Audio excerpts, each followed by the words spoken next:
But the autopen probe is just beginning. Attorney General Pam Bondi is on the case. House Oversight Committee Chairman James Comer joins me now. So you've been looking at this now for a better part of a year. Are you narrowing, is your committee narrowing down to a number of suspects who you think are singularly responsible for this, and what kind of punishment are they facing? Well, look, if they were operating as President of the United States, if they were forging the President of the United States' signature on pardons and executive orders and other legal documents, then I think those are pretty serious crimes. The Oversight Committee, we investigate. Once we conclude an investigation, we publish a report and we make referrals and recommendations based on the overwhelming evidence that we accumulated in the form of emails, in the form of notes and documents from National Archives, and in the form of hours and hours of depositions. We concluded that there was a massive cover-up of Joe Biden's cognitive decline. The staffers knew it. That's why they discussed whether or not to give him a cognitive test and then ultimately declined against it. That's why Dr. O'Connor pled the Fifth Amendment to avoid self-incrimination. But even further, there's no evidence that Joe Biden was ever involved in any of the decision-making.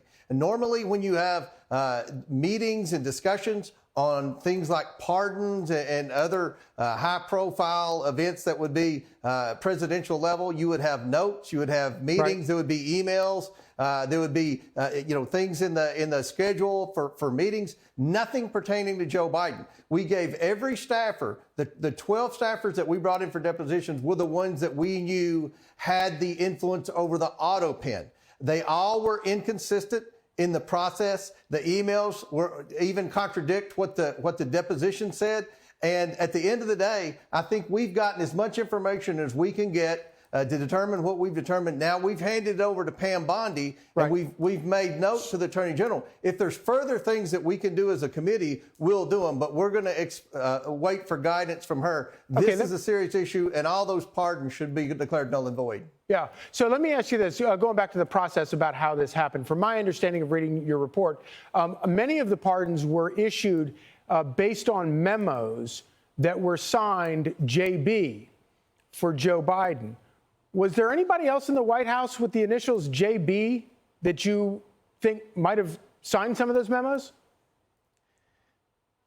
Well, think about this. What they're trying to say on the memos for the autopen is that some staffer would type up a memo, then hand the memo to Joe Biden. The memo would say that someone would have the authority to sign Joe Biden's name. Joe Biden would read that memo and say, okay, and then initial his initials on it, and then hand it back to the staffer, and then they would go take that document that just needed one signature that would have taken the same amount of time for him to sign as it would for him to initial, and then use the autopen. Look, there were emails from the Department of Justice during the Merrick Garland time to the staffers asking if Joe Biden was even involved in the process, warning the staffers of the excessive use of the autopen.